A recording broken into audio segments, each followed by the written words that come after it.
With this sequence, I want to dig into downhill skiing, and particularly some of the things that can occur, whether it's knees or back or SI joint, or a lot of times people can just get really grumpy as they near the end of their ski day because they're starting to get really, really tired.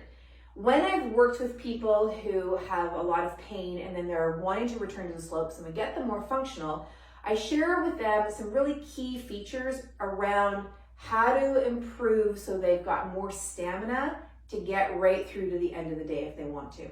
So with this series, I'm going to be using a block and a strap primarily, and I'm going to start off with the dowel to give you a bit of a sense of the actual skiing. Now, being in the neck of the woods that we are in, there's a lot of downhill skiing. When I was younger, I was a ski racer. I ski a lot, and a lot of my clients who are over in Europe, they also ski quite a bit as well. So there's a lot of practice that I've had working to help people get back, not only to downhill skiing, but also improving how they feel through the day with their skiing. So a big piece of it is that downhill skiing really requires this kind of action. And if you are on the gondola or you're on a chairlift and you're looking down at the skiers, what you'll see more of is this. And when you're doing this, you're not absorbing the load really, really well. And so if you can start to get the mechanics of this a little bit better, you're going to find yourself having a greater endurance overall.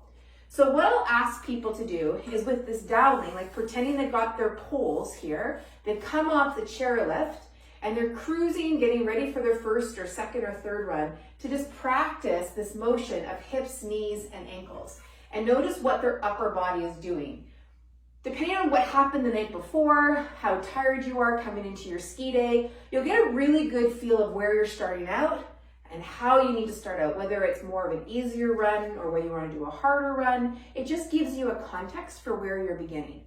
So when I'm working with a client in the actual one-to-one session, I'm having them with some type of prop like this, having them play around with this movement of hips, knees, ankles, so that they're learning how to bring their legs up more towards their upper body, their torso, as opposed to bringing their upper body down towards their legs, right? That's a totally different movement. The other thing that I'm wanting to help practice and create a habit around is in that motion that looks a little bit like chair pose, is to also bring in the support of the outer hips. So when we are here, we're moving in the sagittal plane, we're moving into flexion as we come down into a chair, as we come down into part of that skier's position. And then what I want to help build is this outer hip strength, because the outer hips are providing both an abductor and a rotator, transverse plane and a frontal plane relationship, which helps maintain the head of the femur in the socket. So when those are working well, the transverse rotator muscles and the abductor frontal plane muscles, when those are working well, then we often have better connection between the hip, the knee, and the ankle. And it enables our flexion and extension muscles to work a lot better on the hill. So to enable that, I help people come into a chair pose, and then from this set position, I'm in a static position now, I ask them to move their legs out wide. So if you think about an XY axis, this was Y coming down in the sagittal plane, and now we're going along X, which is a combination of rotation and abduction, right? Because we've got some fibers of the rotators and we've got a little bit of abduction happening as we go wide. And what I ask them to do is to place their hands right in the front of their hips here, and as they're pushing wide, to not feel their hip flexors engaging anymore. Right, so they're in hip flexion, yes, but now the leg bones are moving out this way, so we don't need extraneous hip flexor activity to now push wide. What's also cool about doing this movement is if you look down at your feet, especially if you're someone who tends to overpronate, is that as you press your legs wide, you'll see how your arches lift. And it will start to have you recognize the correlation between what goes on at your hips and what goes on at your feet, which is kind of cool. All right, lovely. So now we can drop that away and bring in the block. So do something similar, taking the block between your legs. Now you can take it more narrow if you want, But for me, I find that that brings my stance a little too narrow. I find it a bit more comfortable when I have it wider. So you choose. It's pretty close up to my pubic bone, so I'm in the meat of the ADD, adductors, and then same thing, I come down to a bit of a squat. And I'm just holding the block. I'm not squeezing the bejesus out of it. I'm not trying to squeeze the wood out of it. I'm just holding it here. And it's interesting what the experience can be. Some people find that the strap exercise tends to make them feel lighter. Other people find that it's the block. When I would teach at conferences and we'd have a room of 90 or 100 people, I would ask them to do a strap and block exercise. Half the room would be loving the strap, half the room would be loving the block, and each half would be like, what? Because the other typically just didn't provide as much wow for them. So really play with the one that gives you the most lightness and the most ease, because that's the one you really are needing more of in more support. All right, lovely. Okay, so now bring that up and then let that come down. And now just notice what that feels through your legs and your torso. Now from here, we're going to come into a high lunge and just bringing one leg back. So pelvis is square. And then take your arms up into cactus. And then from here, bring the arms out wide and turn the palms to face forward. Now from here, bring the arms a little bit more into extension. So all of this has been arm bone in the shoulder socket. The ribs have not poked forward, nor have they knitted into the upper abdomen. The heel has been pressing back, and you can feel the 3 points on the front foot, ball of the foot, base of the pinky toe, and center of the heel. Good, and then turn the palms down and reach the palms out that way. And then palms down, and then back into cactus. And then bring the palms back, interlace the fingers, reach them back. Lovely, okay, now come back. And let's come to the other side. So now we're here. High lunge, and then into cactus. And then arms out to the side. Arms extend back through the shoulder joint. Heel is still pressing back. Feel the bottom of the feet. Palms down. Extend wrists. Now you can lower the arms if that makes it easier. And then up to cactus. And then bring the arms back, interlacing the fingers.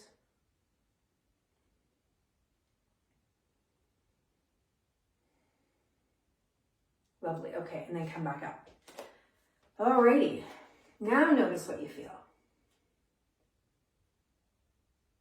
The idea is we're wanting to enable a sense of lightness between your pelvis and your shoulder girdle so you don't feel so smushed. And a lot of that comes from some solid function between your hips and your feet, so through your legs, but really thinking about your pelvis as being the platform through which your legs are moving. And it's also a platform for your upper body to sit upon. So we don't want this kind of slumping. That's an obvious slump, but also we don't want a smushing through the spine, nor do we want to be having to hold ourselves so rigid to lift ourselves up, because that's really, really, really inefficient. So take the legs wide now, and then rotate the leg bones, and start to lower down, bringing the hands to the outside of the thighs, pressing them that way. So thinking about that strap that was around your legs, but now you've got your hands here to press into. And you can be here, as you build stamina, you can be here for a minute, 2 minutes, 3 minutes, 4 minutes, 5 minutes. You really can practice and play with this and just explore what it's like to be here for minutes at a time. Notice where it is that you want to build tension. Notice where it is you want to hold your breath. And then can you enable yourself to be here with more and more ease? Yeah? And so initially when I'm working with someone, it's just maybe 10 seconds or 15 seconds or 30 seconds. And then as we go, we keep building it, but we also lower down. But we're not lowering down to a point where there's any knee issues or knee crepitus or the knees want to fall inward. We're only moving down as far as the form and the function are supportive. And then we can kind of keep coming down and keep coming down and keep coming down and keep coming down. And then play around with maintaining this position. 2 minutes, 3 minutes, 4 minutes, 5 minutes, right? And they start to build that. Obviously not right away. We're not going to do that here in this video. But you get a sense of what can be possible. Good. And then come on up. And then you can even come right into a squat. Right? And if you want, you can place your elbows where mine are here, just to provide a little bit of support while you're feeling the center of the heel, ball of the foot, and base of the pinky toe. Now, of course, this is going to depend on your knees. This is not necessarily a great one if your knees are saying, wait a second. So you could always be a bit higher and place a block there. You can also sit in a chair with your legs wide. But the idea here is you're helping to cultivate this movement between your legs and your hips with some ease in the upper body, right? So the upper body is not doing the work here. It's light as a result of the work we've been doing in the limbs, like the legs and the pelvis and the butt, all the way down to the feet. So when you're on your skis, you can feel the snow against the ski and against the bottom of your foot. And you can feel that rhythm, right? That natural nature rhythm as you are out there on the slope.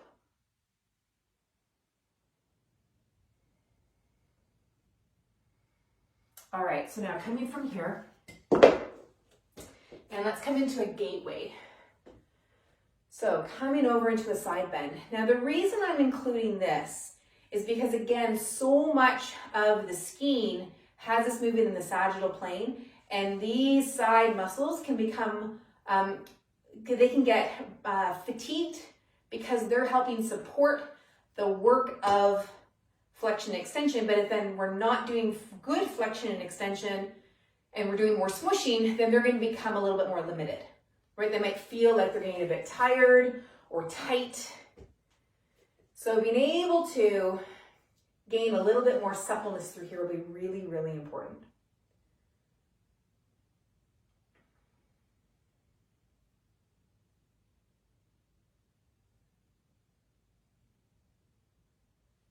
Perfect. Okay, and then come back up. Let's come down onto the floor. And let's get your legs, crossing them over like so, and bringing them up towards your belly.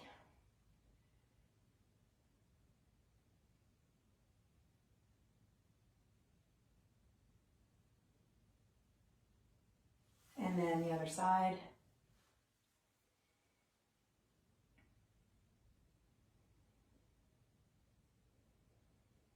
And while you're doing this, you feel your sacrum and your pelvis on the floor, right? So the pelvis is not coming off of the floor.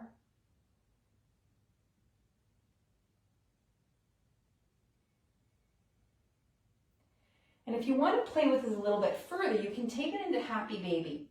So now your legs come out and you can grab hold of your shin and just, your pelvis is still exactly where it is.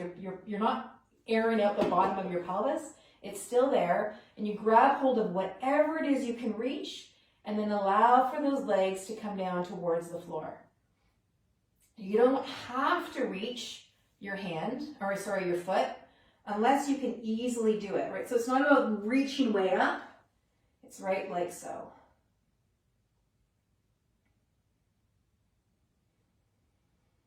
Which then can lead us into bringing the legs straight up, crossing an ankle and bringing that leg down that ankle down towards the knee. And then you're here into thread the needle or figure 4. But again, that pelvis is easily on that floor. And then the legs come back up again. Being really mindful about your pelvis is doing that. This is all leg bone motion in the pelvis.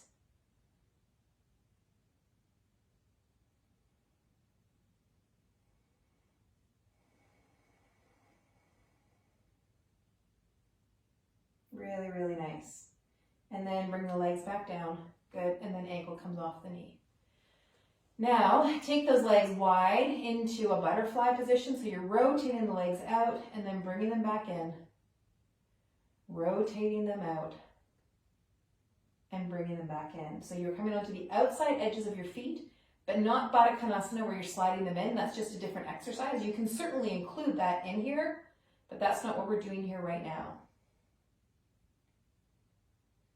And then stretch one leg out in front and then bring the other one up. And let's come into a supine twist, bringing that leg across your body, shoulders on the ground.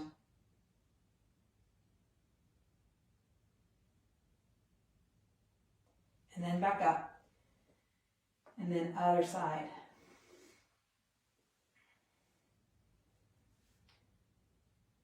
Skiing can be a really amazing activity when we are aware of how our body is moving and we have clarity over what's really working and not working for us, so that we can choose our interventions either before we get out on the hill or after, sort of like an après-ski, but yoga-wise, and after to get us ready for the next day. So then you can use less Advil and really just enjoy the exercise and activity that comes from this thing called skiing. And really enjoy that being out there in the snow. Lovely. Okay, so you can lie back here and be here for as long as you would like. And if you find that you've got a gumption to do anything more, then by all means add to it. Just take a moment and feel what that feels like. And then notice how that transpires when you're out on the slope, whether you're doing those green runs, blue runs, triple diamond runs. Enjoy your skiing, enjoy your body. We'll see you tomorrow.